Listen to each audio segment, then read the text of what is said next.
topo de uma colina íngreme, o mosteiro da Santíssima Trindade projetava sua sombra sobre a pequena vila de Tanacu. Esse assentamento remoto, localizado em uma das regiões mais pobres da Romênia, dependia de poços para obter água. Após o pôr do sol, apenas a luz trêmula das velas rompia a escuridão. Do lado de fora das casas, cruzes de madeira eram erguidas como uma tentativa de afastar espíritos malignos. Em Tanacu, a fé guiava todos os aspectos da vida dos moradores, que recorriam à igreja em busca de orientação espiritual e cura, especialmente em momentos difíceis. Seja muito bem-vindo ao canal News Web Doc. Aqui você vai encontrar histórias impactantes, curiosidades que vão mexer com a sua mente e tudo o que você precisa saber sobre os eventos mais intrigantes ao redor do mundo. Não esquece de deixar seu like e se inscrever no canal para não perder nenhum conteúdo incrível. Ative o sininho para ficar por dentro de tudo o que rola por aqui, porque temos muito mais para você. Agora, dá o play e vem com a gente. A história teve início em abril de 2005, quando Irina Cornice, uma jovem de 23 anos, chegou à vila. Ela tinha a intenção de visitar uma amiga de infância, Ana Maria, que já servia como noviça no mosteiro da Santíssima Trindade. O que era para ser uma breve estadia, acabou se transformando em uma permanência definitiva, com Irina passando seus últimos dias em oração, até que sua vida foi interrompida de forma trágica. Nascida em 1982 no condado de Vaslui, no nordeste da Romênia, próximo à fronteira com a Moldávia, Irina cresceu ao lado de seu irmão mais velho, Vasily. Sua infância foi marcada pelo isolamento, tensões familiares e abusos. Mas esses desafios foram apenas o prenúncio de um sofrimento ainda maior. Com apenas 2 anos de idade, ela testemunhou o suicídio de seu pai, que se enforcou, uma imagem que a assombraria pelo resto da vida. Apesar da pouca idade, crianças absorvem mais do que muitos adultos imaginam. Sua mãe, devastada pela dor, não conseguiu perceber a profundidade do trauma que a filha carregava. Nunca buscou ajuda profissional para Irina, deixando a menina sozinha para lidar com suas emoções, sem apoio ou alguém em quem pudesse confiar. A morte repentina e brutal do pai tornou-se um fantasma constante em sua vida. Depois da tragédia, a mãe de Irina afundou em uma depressão profunda e passou a buscar consolo no álcool. A já frágil estrutura familiar se deteriorou ainda mais conforme o vício da mãe se intensificava. Com o passar do tempo, a situação tornou-se insustentável, e sem condições de cuidar dos filhos, as autoridades decidiram colocar Irina e Vasily em um orfanato. Esses orfanatos eram conhecidos por suas condições precárias e péssima reputação, resultado direto das políticas agressivas do governo romeno para aumentar a população. Acreditava-se que um crescimento demográfico acelerado poderia fortalecer a economia e melhorar as relações comerciais internacionais. Como parte dessa estratégia, métodos contraceptivos foram proibidos e o aborto tornou-se ilegal, resultando em uma explosão no número de crianças abandonadas, como foi o caso de Irina e seu irmão. Durante o regime comunista na Romênia, políticas drásticas foram impostas para impulsionar o crescimento populacional. Os cidadãos sem filhos eram penalizados com uma alta tributação, enquanto as mulheres eram pressionadas a engravidar repetidamente. Somente aquelas acima dos 45 anos, que já tivessem criado pelo menos 4 filhos, estavam isentas dessas regras. Como resultado, a maternidade deixou de ser uma escolha e passou a ser uma obrigação, mergulhando incontáveis famílias em um ciclo de extrema dificuldade e desespero. O cenário era desolador. Jovens mães, sobrecarregadas por gestações sucessivas, enfrentavam dificuldades para alimentar e cuidar de suas crianças. A falta de recursos e o esgotamento físico tornavam impossível oferecer um lar adequado. E assim, muitas dessas crianças eram abandonadas em orfanatos. Essas instituições ficaram tristemente conhecidas pelas condições precárias e pela negligência com seus internos. A superlotação era apenas um dos problemas. Sem infraestrutura suficiente para acolher a grande quantidade de crianças, os órfãos enfrentavam fome, falta de cuidados médicos e violência. Irina Cornice, assim como muitos outros, sofreu desnutrição severa, maus tratos e abusos físicos ao longo de sua infância. Os funcionários, despreparados e em número insuficiente, impunham castigos cruéis aos menores por qualquer comportamento considerado inadequado. Ajuda humanitária enviada de outros países raramente chegava às crianças, sendo desviada por administradores corruptos. Não há registros exatos de quantas crianças passaram por essas instituições aterrorizantes, mas estima-se que, até 1989, cerca de 100.000 órfãos estivessem espalhados por esses abrigos. Entre 1966 e 1989, aproximadamente 15.000 morreram, vítimas de doenças, maus tratos e negligência. Com a queda do regime comunista, jornalistas puderam acessar e revelar ao mundo os horrores desses orfanatos. Fotografias chocantes mostravam crianças extremamente magras, incapazes de andar por nunca terem recebido estímulo adequado. Algumas foram encontradas em condições subhumanas, vivendo em berços enferrujados, enquanto corpos de bebês eram descobertos empilhados em porões escuros. Essas imagens causaram uma indignação global e expuseram as atrocidades que, por décadas, haviam sido ocultadas do público. Foi nesse ambiente de dor e desespero que Irina cresceu. Mas em meio ao caos, encontrou uma conexão especial com Ana Maria, outra órfã que, assim como ela, buscava afeto e estabilidade. As duas se tornaram inseparáveis, construindo uma amizade intensa e, ao mesmo tempo, destrutiva. A violência que Irina testemunhou e sofreu moldou sua personalidade de forma perturbadora. Para se defender dos abusos diários, ela começou a estudar artes marciais por conta própria. Um dia, encontrou um livro sobre karatê e passou a praticar os movimentos sozinha. Mais tarde, teve acesso a aulas formais, aprimorando suas habilidades. No entanto, a mistura de traumas psicológicos e treinamento físico fez com que a jovem se tornasse agressiva. Sua raiva passou a ser direcionada às pessoas mais próximas, principalmente Ana Maria. A amizade das duas, que inicialmente parecia um refúgio, tornou-se uma relação de dependência tóxica. Irina desenvolveu um apego intenso por Ana Maria, mas ao mesmo tempo, expressava sua frustração de maneira violenta. À medida que envelheciam, a relação assumia tons cada vez mais sombrios, repletos de abusos físicos e emocionais. Internamente, Irina travava uma luta contra si mesma. Seus sentimentos por Ana Maria iam além da amizade, mas ela não conseguia aceitar essa realidade. Na Romênia daquela época, qualquer orientação sexual fora dos padrões era não apenas condenada, mas também criminalizada. O medo de ser descoberta a fez reprimir suas emoções, e essa repressão se manifestava através da hostilidade contra a própria amiga que tanto amava. Conforme o tempo passava, Irina começou a apresentar sintomas preocupantes. Flashbacks traumáticos surgiam com frequência, acompanhados por alucinações auditivas. Ela dizia ouvir a voz do pai, um homem que havia falecido quando ela ainda era muito pequena. Algo impossível de lembrar com clareza. Esses sinais foram ignorados por aqueles ao seu redor, mas eram indícios claros do desenvolvimento de uma doença mental grave. A instabilidade emocional de Irina piorou ao longo dos anos. Lutando contra seus próprios demônios internos, sua saúde mental se deteriorou rapidamente. No início dos anos 2000, sua condição se agravou a um ponto irreversível. Sem o apoio adequado, o destino de Irina estava selado. Em 2001, aos 19 anos, sua vida foi interrompida prematuramente, tornando-se mais uma vítima de um sistema cruel que destruiu inúmeras infâncias. Após deixar o orfanato, Irina encontrou abrigo na pequena cidade de Boné, onde seu irmão, Vasily, trabalhava no campo. Com sua ajuda, conseguiu um emprego como empregada doméstica para uma família local, o que lhe garantiu um quarto simples e refeições diárias. Com o tempo, sua posição temporária se tornou permanente, e ela conseguiu juntar algum dinheiro.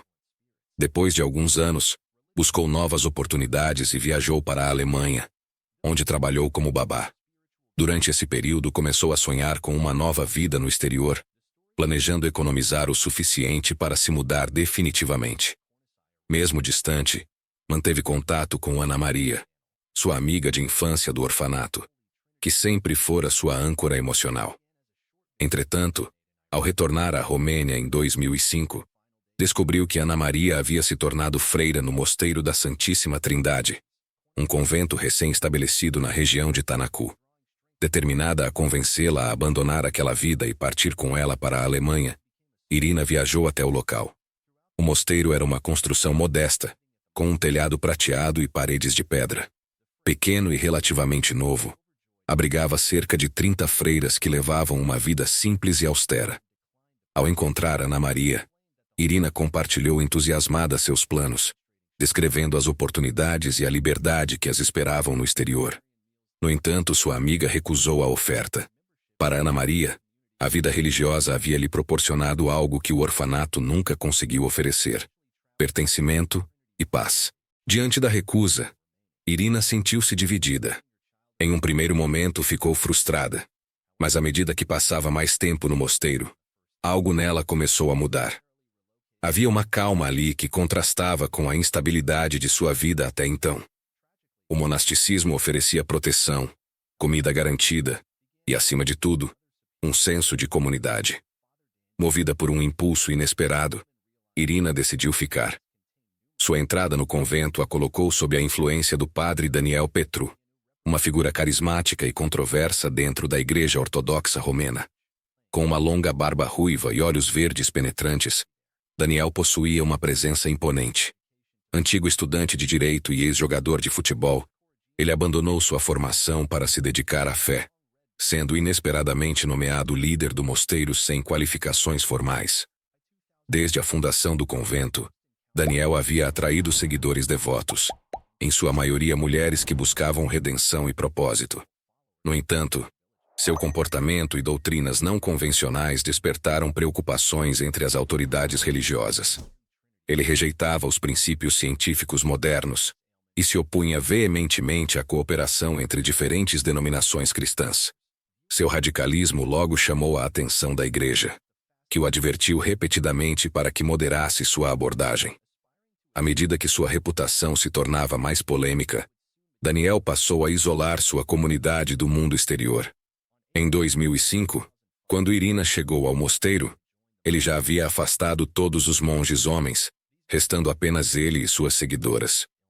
Rumores começaram a circular na região, sugerindo que milagres ocorriam dentro do mosteiro. Curas inexplicáveis, expulsões de espíritos malignos e promessas de absolvição divina apenas para aqueles que seguissem suas doutrinas. Irina, emocionalmente exausta e fragilizada, foi rapidamente envolvida por esse ambiente. Daniel a viu como alguém vulnerável e passível de manipulação. Seu fascínio por rituais religiosos, especialmente exorcismos, se intensificou com o tempo. Ele desejava reconhecimento e poder dentro da igreja. E Irina, atormentada por traumas passados e crescentes episódios de instabilidade emocional, tornou-se um alvo fácil para suas práticas. O que começou como um refúgio logo se transformou em um pesadelo. Os rituais de purificação sempre foram envoltos em mistério.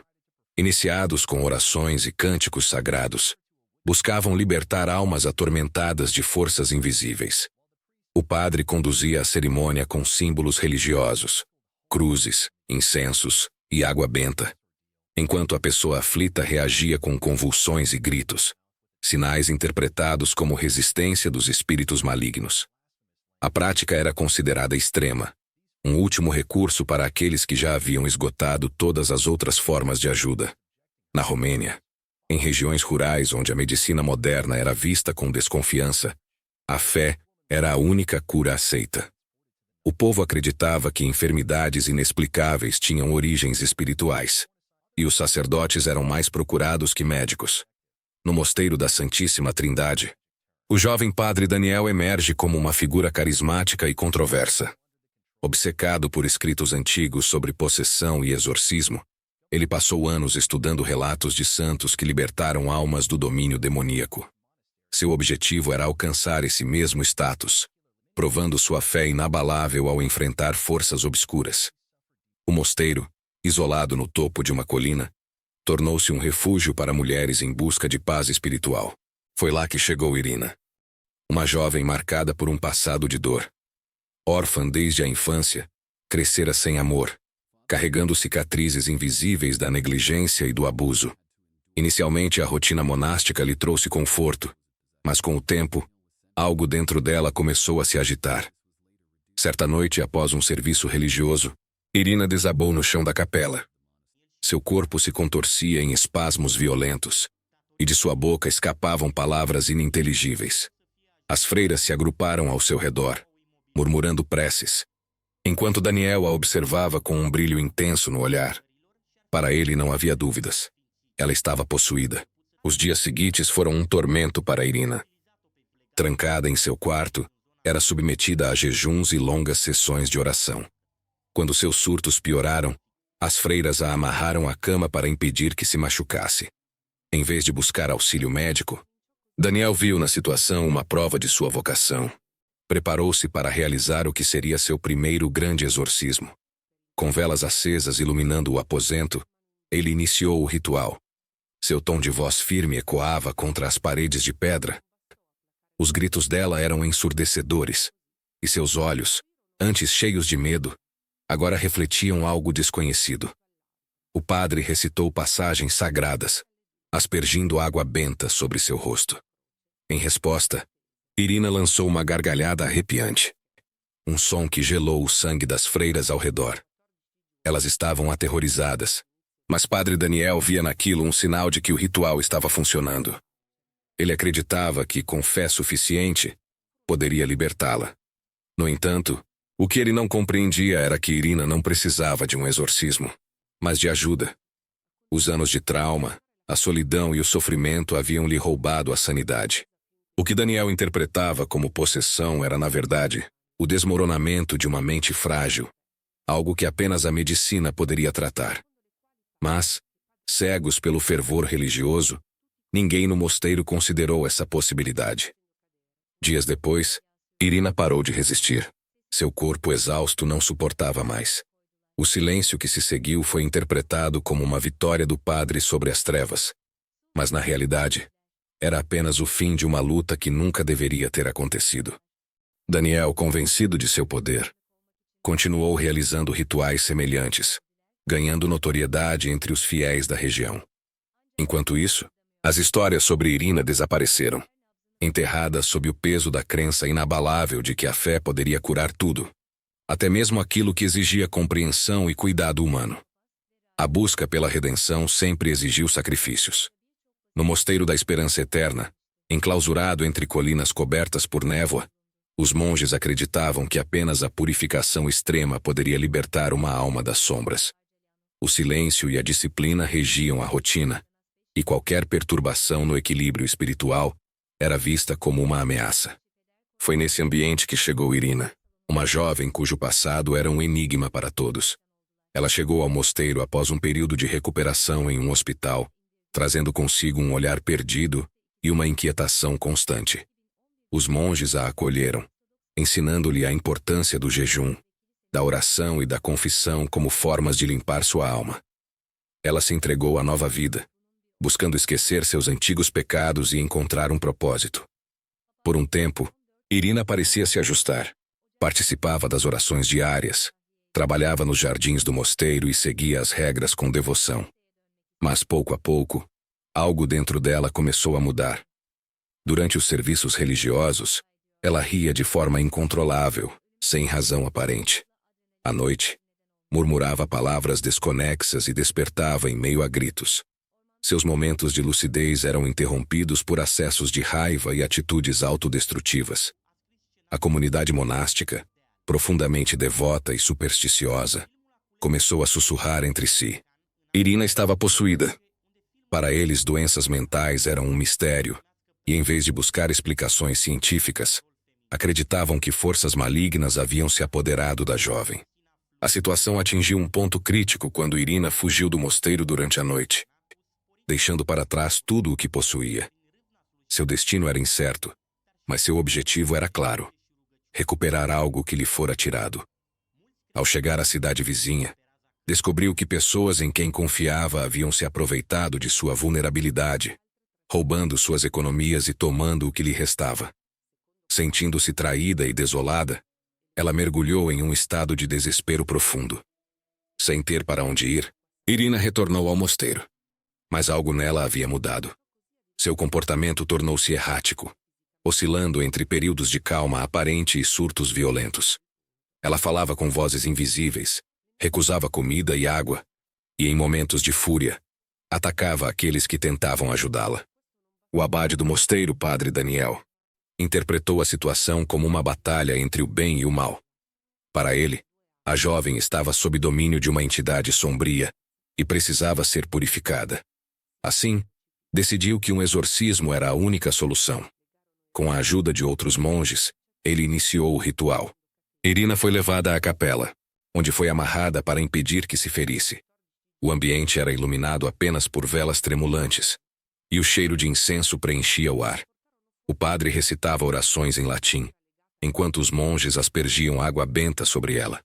Em resposta, Irina gritava, debatia-se e murmurava palavras incompreensíveis. Os dias passaram, e o ritual continuou. Sem comida e quase sem água, Irina enfraquecia em cada momento. Seu corpo magro tremia de frio, sua voz tornava-se rouca, e seus olhos, antes cheios de terror, agora estavam vazios. Os monges, cegos pela crença de que estavam salvando sua alma, ignoravam os sinais evidentes de sua deterioração física. Até que certa manhã, quando a Madre Superiora foi oferecer-lhe um pedaço de pão e uma xícara de chá, Irina sorriu pela primeira vez em semanas. O padre acreditou que isso era um sinal de que o exorcismo havia funcionado. Mas momentos depois, a jovem fechou os olhos e nunca mais os abriu. O silêncio preencheu o mosteiro. O que deveria ter sido uma libertação tornou-se uma tragédia irreversível. Mas para os monges não havia dúvida. Irina havia partido em paz, sua alma finalmente livre das trevas. O eco das preces no mosteiro de Santa Maria era o pano de fundo para o drama que se desenrolava na vida de Irina, uma jovem freira marcada por um passado sombrio. Mas em vez de alívio, a jovem começou a mostrar sinais de sofrimento extremo. Ela não recebia alimento nem água, e sem a assistência médica adequada, seu corpo entrou em colapso. Mesmo assim, as irmãs acreditavam que estavam no caminho certo. Para elas, Irina estava simplesmente resistindo à libertação. Uma manhã, o estado de Irina se agravou. Seu corpo, desidratado e enfraquecido, não respondia mais aos estímulos. Quando finalmente foi levado para o hospital, os médicos não tiveram dúvidas de que a jovem havia falecido horas antes. Mas o grupo de irmãs insistiu que ela ainda estava viva quando foi transportada. A causa da morte foi determinada como choque hipovolêmico, resultado da falta de alimentação e da exposição prolongada a uma posição desconfortável. A tragédia tomou proporções ainda maiores quando os médicos encontraram sinais de violência física no corpo de Irina, indicando que ela havia sido submetida a uma restrição forçada e desnecessária. A polícia foi chamada para investigar o incidente, e rapidamente se tornou claro que o que as irmãs acreditavam ser um ato de fé era, na verdade, uma série de abusos. O padre Daniel, que acreditava que sua missão divina o tornava imune a críticas, não demonstrou arrependimento. Ele continuou afirmando que tudo o que fez foi em nome de Deus. Para ele, a morte da jovem era um sacrifício necessário para expurgar o mal. O caso gerou uma divisão profunda na comunidade religiosa. Alguns defendiam o padre, acreditando que ele havia agido com boas intenções, enquanto outros apontavam a grave falha na compreensão da doença mental e a perigosa mistura de fé e ignorância. As autoridades religiosas, finalmente cientes da gravidade do ocorrido, tomaram medidas drásticas. O convento foi fechado, e Padre Daniel foi preso e condenado por homicídio. Durante o julgamento, muitos fiéis se reuniram para apoiar o padre, orando por ele, enquanto outros condenavam suas ações. No entanto, as provas não deixaram dúvidas sobre o que havia ocorrido. Em 2007, Padre Daniel foi sentenciado a 14 anos de prisão. As irmãs envolvidas também foram condenadas, com penas mais leves. A morte de Irina, trágica e evitável, levou a Igreja a repensar suas práticas e a implementar reformas significativas. O caso serviu como um lembrete sombrio dos perigos do fanatismo religioso e da falta de compreensão sobre doenças mentais. A Igreja Ortodoxa Romena, ainda marcada pelo evento, procurou estabelecer um diálogo sobre como melhorar o cuidado psiquiátrico nas comunidades mais necessitadas, tentando evitar que tal tragédia se repetisse. E aí, pessoal? O que acharam dessa história? Deixe seu comentário, queremos saber sua opinião. Se você curtiu o vídeo, não esquece de deixar aquele like bonito e se inscrever no canal News Web Doc para mais conteúdos incríveis. Ative o sininho para não perder nada e ficar sempre por dentro de tudo o que rola no nosso canal. Nos vemos no próximo vídeo, porque tem muito mais vindo por aí. Até lá!